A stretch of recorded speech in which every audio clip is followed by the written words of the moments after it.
Barakata Yahweh, Barakata Yahushai, Bayishim, Barakah Kodash, Barakatum. First and foremost, I want to give all praises, glory, and infinite honors to Yahweh, Bayishim, Yahushai. Double honors to the apostles and elders, a great millstone who ruled and teach well. And peace and salutations to Yahakim out there, pushing this word in truth and sincerity to the four corners of the globe. May you brothers endure until the end. This is the brother Rahaya with another video, and I'm going to start it off with an article from antiwar.com titled, Nagasaki Mayor Stresses the Importance of Arms Control. Last major nuclear arms control agreement between U.S. and Russia set to expire in February 2021. Sunday marked the 75th anniversary of the U.S. dropping an atomic bomb on the Japanese city of Nagasaki, which killed more than 70,000 civilians. Speaking at a memorial event, the city's mayor urged the world to work towards a nuclear ban and stressed the importance of arms control. And don't hold your breath, because neither of those things are going to happen. Those atomic bombs dropped on Nagasaki and Hiroshima were just a prelude to the main event. Nuclear missiles being shot to the ends of the earth during this upcoming World War III, and it's all in the Bible.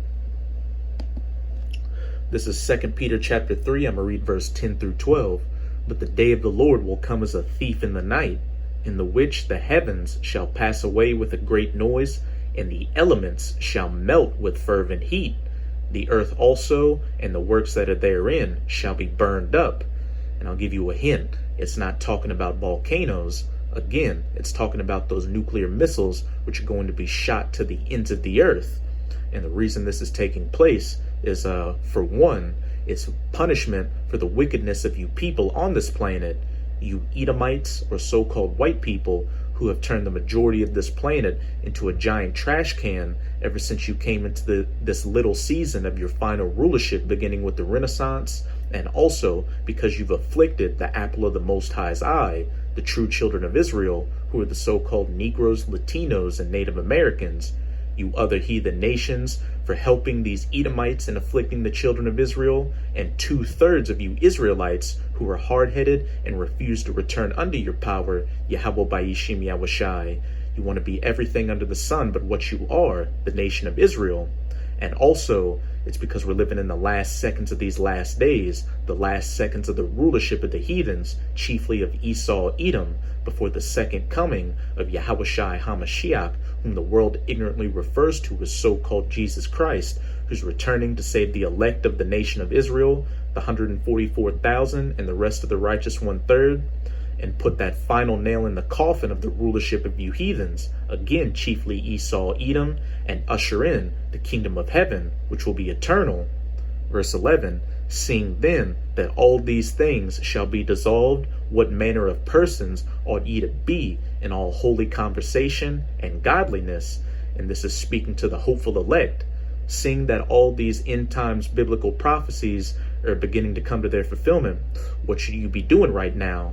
Having all 10 toes down in this truth, pushing this word as hard as you possibly can, and following the laws, statutes, and commandments of Yahweh Bayishim Yahushai to the best of your abilities, so you can stay in the good graces of your power, Yahweh Bayishim Yahushai, and be saved from this coming nuclear calamity. Verse 12, looking for and hastening unto the coming of the day of the Most High. And if you're truly about Yahweh Bayishim Yahushai, you should be praying that this day comes as quickly as possible, because we know that once those nuclear missiles fly and Yahushai returns and the elect are saved, then that means this final captivity under the heathens is over, and then it's smooth sailing from there on out. We're going to be ruling in the kingdom of heaven for eternity, wherein the heavens being on fire shall be dissolved, and the elements shall melt with fervent heat, that fervent nuclear heat. And the United States of America alone, which is biblically known as Babylon the Great in the scriptures, is going to get hit with 200 million nuclear missiles and turned into the biblical lake of fire from sea to shining sea, and then a desolate, uninhabitable wasteland afterwards.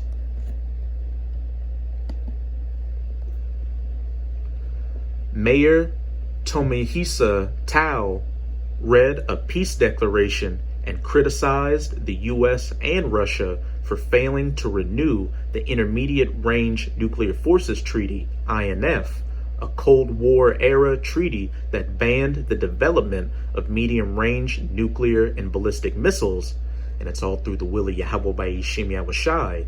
The U.S. and Russia are going to be the main combatants in this upcoming nuclear-armed Third Woe. The Trump administration withdrew from the treaty in 2019, citing Russian violations.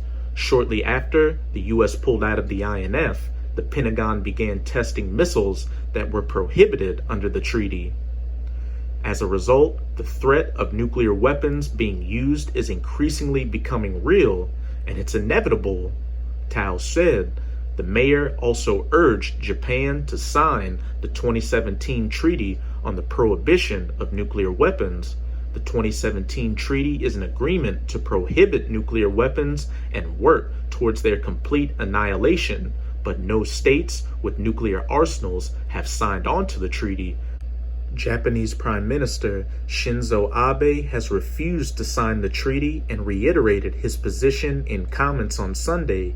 The Treaty on the Prohibition of Nuclear Weapons was adopted without taking into consideration the reality of the harsh national security environment, Abe said. The last nuclear arms control agreement between the U.S. and Russia is set to expire in February 2021. The New START limits the number of nuclear warheads the two countries can have deployed and includes an inspection regime for verification. Russia has offered to extend the New START, but the U.S. insists on including China in a trilateral agreement. Beijing has no interest in participating since China's nuclear arsenal is only a fraction of the U.S. and Russia's. The memorial event featured a speech from Shigemi Fukubori, an 89-year-old survivor who was 14 when the bomb hit Nagasaki. I'm determined to keep telling my story so that Nagasaki will be the last place on Earth to have suffered an atomic attack, Fukubori said, which is not going to happen. Again, those nuclear missiles are going to be shot to the ends of the earth, and nothing will happen to avert that prophecy from coming to its fulfillment. No peace treaties, nuclear weapons bans, etc., etc. As it says in a personal favorite of mine, Isaiah 55 verse 11, so shall my word be that goeth forth out of my mouth. It shall not return unto me void, but it shall accomplish that which I please. Now I'm going to go to my second article on RT.com titled, The U.S. Bombed Japan in 1945 to demonstrate its power to the USSR. Intimidation, not deterrence, was, is, and always will be the goal. As the world reflects on the decision by the U.S. to drop 2 atomic bombs on Japan at the end of World War II, the reality is that the U.S. nuclear enterprise remains the greatest threat to world peace. Now I'm going to jump down to this paragraph down here. The United States has long struggled with the need to balance the notion of war made easy through the existence of nuclear weapons and the temptation to use them that such a philosophy promotes, and the harsh reality of retaliation at the hands of other nuclear powers should it be inclined to use them. The fact that over the years, the U.S. has been tempted to use nuclear weapons to resolve difficult non-nuclear conflicts, Korea, Vietnam, and Iraq come to mind, only underscore the reality that intimidation and not deterrence is their principal value. The fact that the U.S. continues to design and deploy nuclear weapons based on their usability should send a chill down the neck of every American citizen, and indeed of the neck of every citizen of the world. This is especially so now, given the current ambivalence of the U.S. to the kind of arms control that previously helped reduce the risk of inadvertent nuclear conflict. In the past 20 years, the U.S. has withdrawn from the Anti-Ballistic Missile Treaty and the Intermediate Range Nuclear Force Treaty, and is on the cusp of allowing the new Strategic Arms Reduction Treaty to expire without a replacement. Instead of doubling down on trying to revive arms control, the U.S. seems focused on flexing its muscles through the deployment of new small-yield warheads on submarine-launched ballistic missiles, SLBMSs. It's also up-warheading and flight testing Minuteman III intercontinental ballistic missiles armed with 3 multiple independently targetable re-entry vehicles, despite the fact the operational Minuteman III force is deployed with only a single warhead. American politicians and military planners may seek to mollify a worried world by insisting that these actions and others like it are meant only to bolster the deterrence capability of the U.S. nuclear enterprise, but the world should not be fooled. 75 years ago, the United States murdered hundreds of thousands of Japanese for the sole purpose of seeking to intimidate Russia.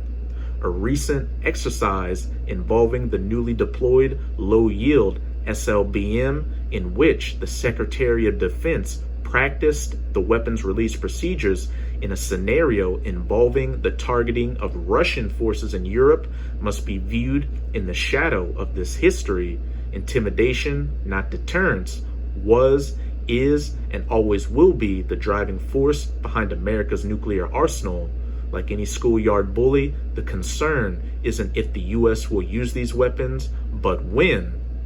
And like I said earlier in the video, the U.S. and Russia are going to be the main combatants in this upcoming nuclear-armed World War III.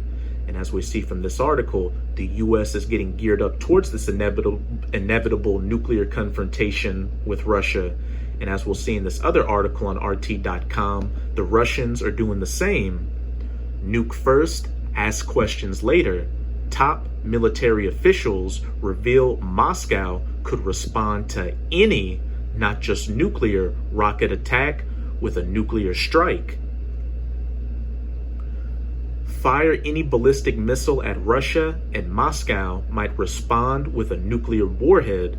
That's according to the Russian Defense Ministry, which has publicly disclosed its condition for launching a nuclear strike. Any attacking missile will be treated as a nuclear-equipped missile. Information about the launch of an automatic missile will be communicated to the country's top leadership, which, depending on the situation, will determine the scale of the nuclear force's response, wrote Andrei Sterlin, a member of Russia's General Staff, and Alexander Kryapin, a top military scientist, in the Defense Ministry's newspaper, Red Star. The pair explained that the Russian missile attack warning system cannot determine whether a launched missile is nuclear or non-nuclear and will, therefore, be treated as a worst-case scenario, especially given the short response time available to a nuclear attack. The New START Strategic Arms Reduction Treaty nuclear arms reduction agreement between the U.S. and Russia is due to expire on February 5th, 2021, with U.S. President Donald Trump refusing to extend the end date, believing it is favorable to Moscow. The treaty limits the number of deployed strategic nuclear warheads and allows both countries to monitor each other, both remotely and on site. Sterlin and Kryapin believe that the expiry of the treaty would enable the U.S. to limitlessly build up their stock of weapons and once again leave the planet teetering on the brink of a global nuclear catastrophe. So as you can see, the world is teetering on the brink of nuclear conflict, and this time it's going to be worse than the Cold War, since those nuclear missiles will be fired.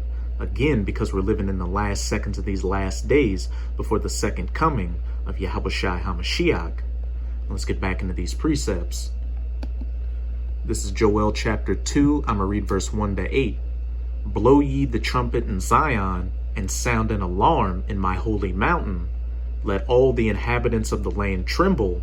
And this is exactly what the men of the Lord, chiefly through GMS or Great Millstone, are doing by going out there on the highways and byways preaching this word, as well as putting up video epistles like this to warn the elect, 2/3 of you Israelites, and you heathen nations of the terrible times to come.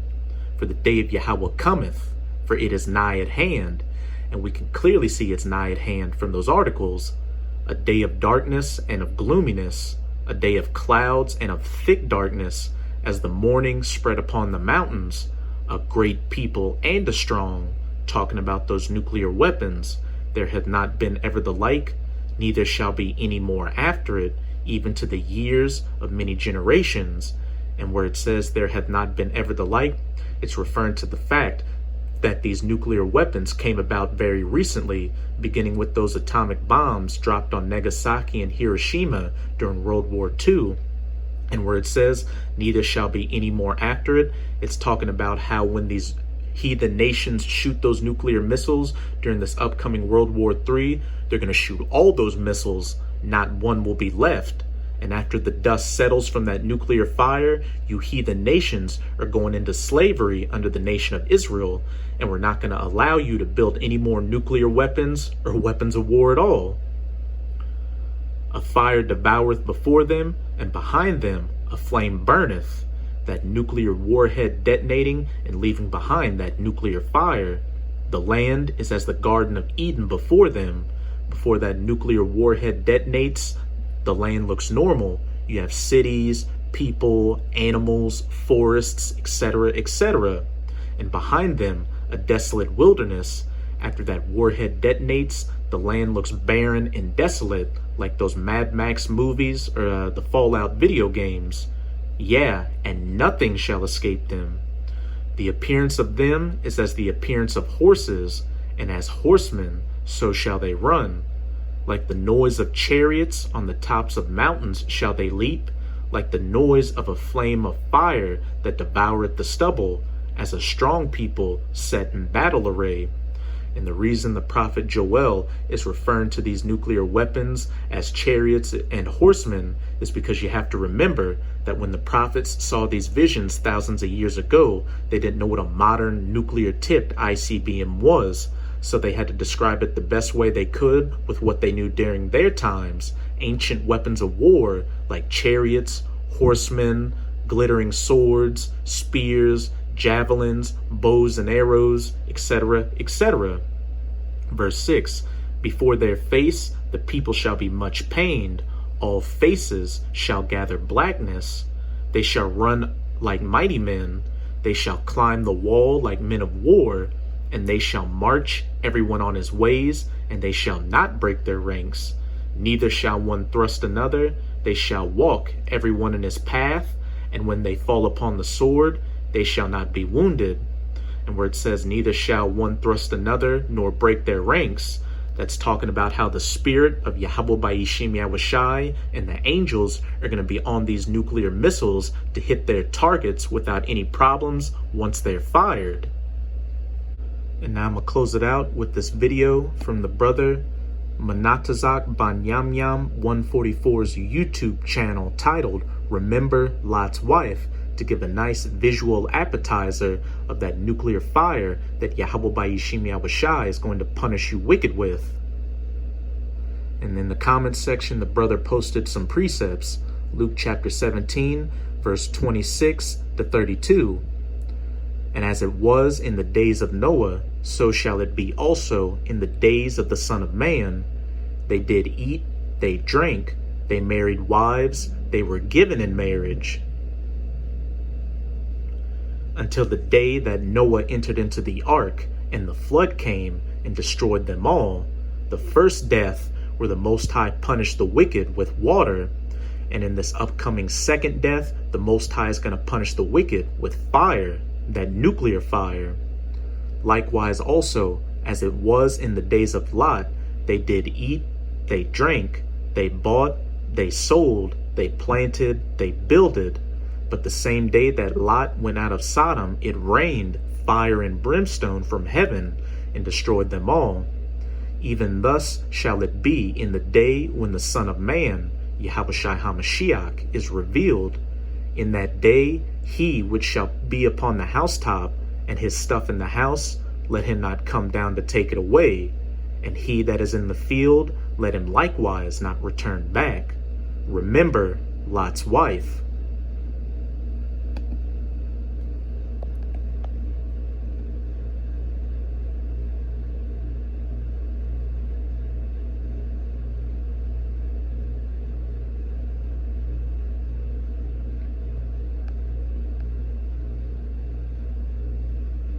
And you know what? To hell with you heathens and 2/3. You deserve every horrible thing that Yahweh by Yishim Yahushai is about to bring your way.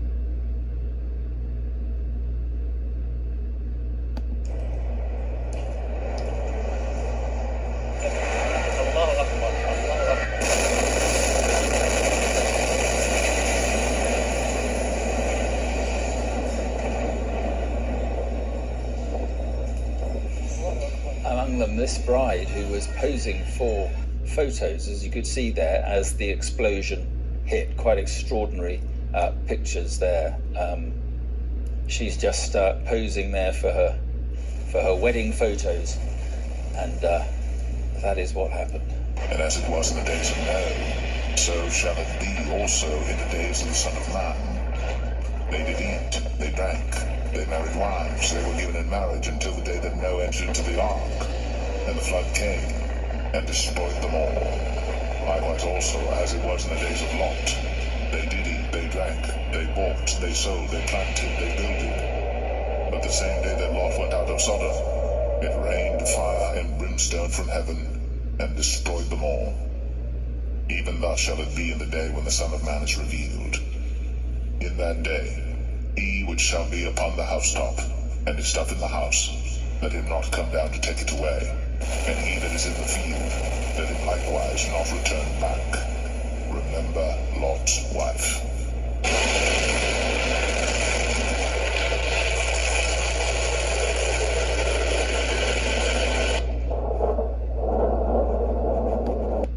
And you can't talk about the nuclear destruction without talking about that scene from Terminator 2 where Sarah Connor got burned up by that nuclear fire. And that's biblical as well. James Cameron and these Hollywood movie makers get all their ideas from the scriptures. This is Zechariah 14 verse 12. And this shall be the plague wherewith Yahweh will smite all the people that have fought against Jerusalem, you heathen nations that confederated yourself against the nation of Israel to cut them off from being a people, chiefly led by Esau Edom, the so-called white man. Their flesh shall consume away while they stand upon their feet, and their eyes shall consume away in their holes, and their tongue shall consume away in their mouth. People getting evaporated by that nuclear destruction.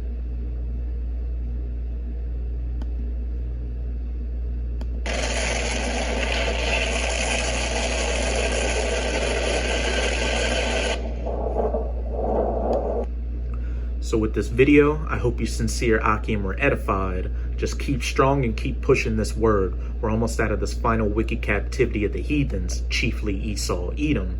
And as always, I'm going to say Abad Babal, Kwam Yasharala, and until next time, Shalom.